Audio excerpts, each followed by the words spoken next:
Hi everyone and welcome back to Splash Page. With the first season of Silo in the books, we still have a lot to talk about. Season 1 ended with a cliffhanger that increased the scale of the story exponentially. Today we're going to discuss what we think Juliette is going to do now that she's outside of the silo. As a reminder, I've not read the books that this show is based on, so everything discussed here is a theory of mine or theories that I've seen in my comment section. Also, if you know the answers because you've read the books, that's awesome, but please don't spoil the story in the comments. With that said, let's jump in. So where do we leave off? Juliette was falsely accused of saying she wanted to go outside, but rather than fight the allegations, she agreed to go outside without a fight if she learned what happened to George. Bernard showed her the video of George, and Juliette meekly went into custody. She was visited then by her father and Shirley, both giving her food. And in Shirley's gift, there was a note confirming that the heat tape that was going to be used to seal the wrists and ankles of her suit was the good stuff and wouldn't leak. Her last words were, "I'm not afraid," and then she went out. Once outside, she saw the Jane Carmi video playing in her display and recognized it.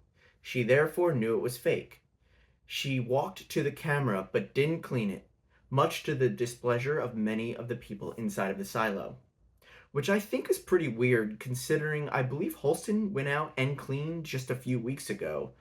So how dirty could the lens have gotten in that amount of time? Bernard seems to know how long it takes the average person to die once they go outside, but once Juliette passes that threshold, he freaks out and runs to the server room to do something. So now it's time for our assumptions. Always fun to throw a bunch of caveats out there so that we can all agree on how I came to these theories, or more accurately, guesses. The first assumption is that the heat tape is the reason she was able to survive. This means that the outside world really is poisonous and would kill her without the suit and functioning heat tape. I saw a lot of theories that the airlock air is really what's poisonous, but I'm not sure I'm buying it. I like it as a theory, but if it's accurate, our second assumption doesn't work. Assumption 2 is not only is the world poisonous, but what we see after the simulation goes down, whether due to Bernard turning it off or her going out of range, is really what it looks like outside. So we see very little vegetation, a broken down city in the horizon, no animals or water sources, and more importantly, all of these other silos. This assumption means if she is to stay outside, she needs to have the suit on and it can't be breached. The final assumption is that you've already liked this video and subscribed to our channel for more Silo content. It helps our channel a ton. Also, if you do want to go ahead and read the books, in the description I put a link to the books, and if you buy it, we'll make a tiny commission from it at no extra cost to you. Alright, well, are we all aligned on these assumptions? If not, I'm sure people will rip me apart in the comment section. So, theory or option number 1. Juliette stays outside and ventures into the city or meets a community outside of the silo. In this theory, she's able to find something else to do on the surface and somehow meets people. In one of our assumptions, we said we assume the world is toxic and removing the suit would kill her.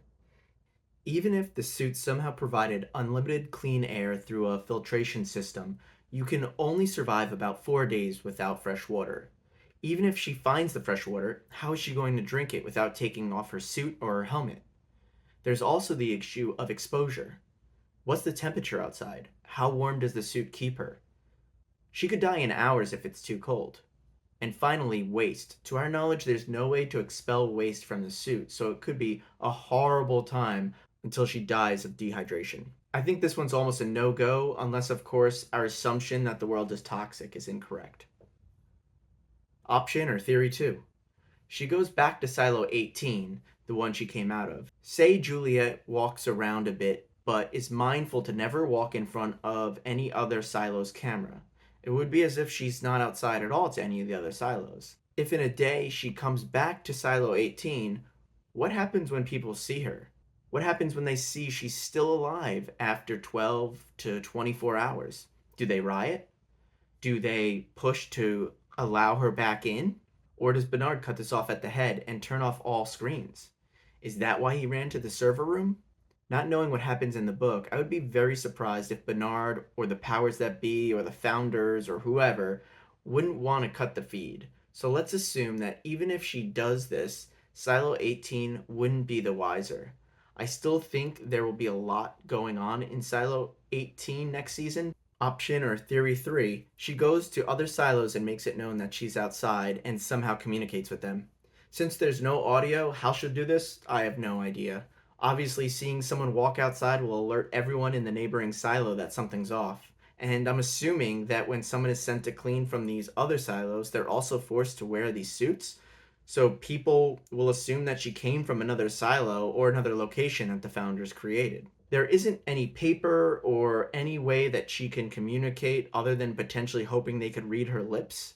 She likely won't be let in by a number of silos, and there's always the chance that silos can communicate with each other. So maybe Bernard is doing that in the server room and reaching out to other silos to let them know what's going on. Maybe he makes all of them turn off their cameras. I could see her running from silo to silo until she comes upon one that lets her in. Maybe one where the rebellion was successful. One where the Bernard type character wasn't as slick and the masses overthrew him or her.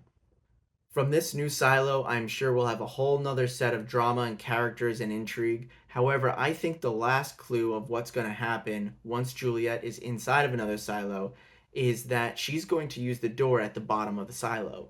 The door that George discovered and she referenced to Bernard while she was arrested. To exit their silo and walk through the tunnels to Silo 18. And then Rebellion. So maybe my theories aren't exactly the most groundbreaking, but what do you think? Where is Juliette going and what is she gonna do? Do you think we'll see her return to Silo 18 next season? Let me know if you have any other ideas for any Silo videos in the future. Thanks for the time. Please like and subscribe. Thanks everyone. Take it easy, YouTube.